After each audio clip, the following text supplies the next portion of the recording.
goes back several years would be the piece that Rulon pulled out of the Mountain Green area. That's the only place that I know is close to a freeway that doesn't have to go under the, here into town, you have to go underneath the freeway, so the clearance is an issue for that, or I can give them an area up in Croydon that's been talked about for a truck stop for a long time. The Oh, biggest that's just issue what you there, want. though, is the clearance as well. How much acreage do they need? So they are not designating that yet, they're just asking for interest. If we're not interested, I won't even fill out the process. It's going through the MPOs, that if, it's kind of like the designation for the opportunity zones. When all of the discussion was happening for the opportunity zones, Morgan County didn't have economic development person. We didn't put any, even a spot in, and we weren't allocated it. Same thing will happen on the port.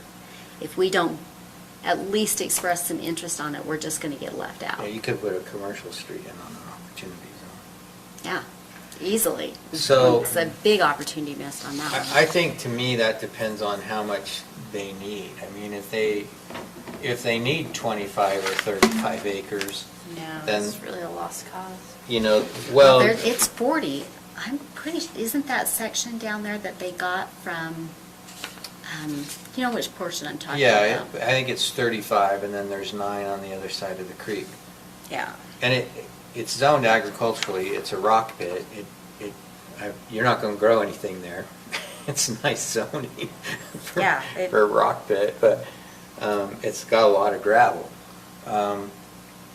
And they had originally talked about doing it as flex space because it's next to the freeway. And that, And- see, and that flex space, I think, fits into the Phase 2, Inland Port requests candidate locations to conduct a detailed market assessment for inland port consideration, satellite port satellite port deemed feasible and complementary to the efficient movement of goods. Port Authority and candidates will negotiate terms, conditions for designation as an official satellite port. So if that is really still what the planning is for that area, whether future or current designation, then the time to get it on the list for inland port satellite is now, because that hub and spoke is where what they were trying to do with it. And I understand that concept, but I actually don't think 40 acres may be light in terms of what they're looking for. They may be looking for a couple. Well, they've got mega sites they're doing in other areas. This is part of, so the mega sites, like what is in West Weaver. And what they're the- proposing in Cedar City and so forth. Yeah, this isn't one of the mega sites. There'll be several mega sites, but what they've been selling this as is the hub and spoke with the spokes having different sizes, and it's just allowing a manufacturer to be able to locate somewhere that's feasible. And actually, here in the city I know the rail doesn't stop there now, but that's what they're looking for, is rail and freeway access. And that, not all counties have that interstate highway running through them, and it's one of the advantages that Morgan County still has on any of these designations. That if we don't act now, No, we lose the opportunity. I mean, I hate Probably to up have it just Rulon, the though, four of right? us. Well, if he wants to use his It'd land for be- that. It'd be up to, ultimately up to Yeah. the developer or the owner of the property. And I but find I'm not that even issue. going to that, because I don't need to, you know how it is, we Yeah. dangle stick, or carrot, pull string. I mean, I can So- certainly so- ask him that question. For That's the not a application, problem. though, That's the do we question. have to identify specific locations?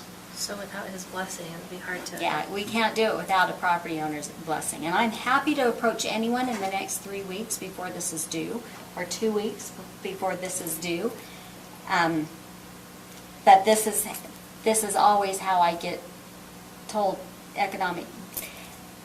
the way things are operating for economic development across the state of Utah, because in addition to this, I also have to write the grant. I finish writing the grant, and then all of the other parts of this new rural economic development process that is damn complicated. I can't wait till my term is up. Are we off the record? No. 'Cause So- I am tired of this. I have another 3 full-time jobs, and this is a full-time job. So, from a land use perspective, putting something like that down next to the freeway is, and then that would be between the freeway and the commercial center, and then higher density housing. What that would take out is that higher density, I bigger would homes. much rather see the big homes go to the other side, just on my thought, and have an area, because, like I said, I've been tracking commercial properties, and we're losing the opportunity and the spaces for any of that. It's not. Well, we are, but we have to facilitate those who come to us and are willing to do it as well. you It was know. originally on there. That's originally, he's pulled that one off. That's Oh, what I know. at one point it did have flex space. They're concerned about the market for that right now. But if the inland port were to come in and say, no, we'll come in and use it as inland port space, he might rethink Yeah, that. that's- Because it gives the commercial side of it